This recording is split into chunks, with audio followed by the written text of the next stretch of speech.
Turbine Guy coming back at you on day 3 of reinstalling the solar system on the east side of my roof down here in Florida. Today's the day I had to get it done because I'm going out of town tomorrow. Let's see what I got accomplished. On my shoulder.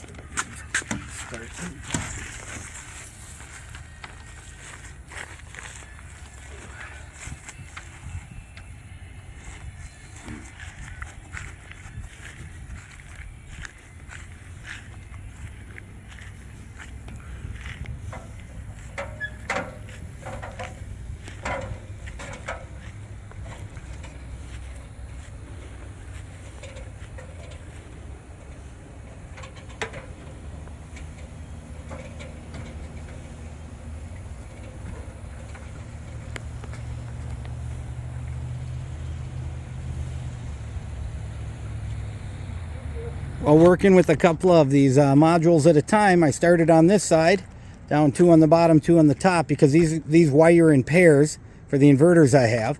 And you can see I've got the electric box right there.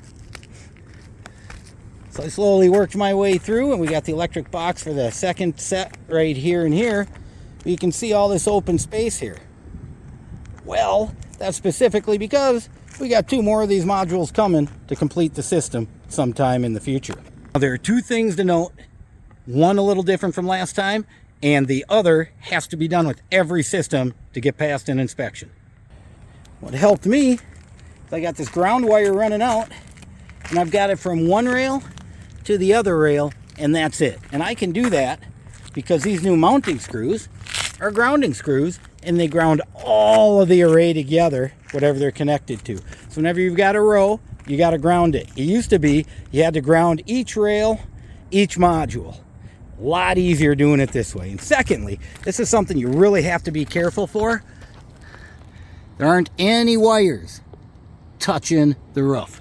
They will get mad at you for that. You really have to pay extra attention, spend extra time, and make sure all those wires are wrapped or zip tied to the rails nice, so you aren't going to have any problems. There you go, folks. I checked after I got the first couple of panels up and running, and it is running. So Turbine Guy is back in the electricity business. Turbine Guy signing off.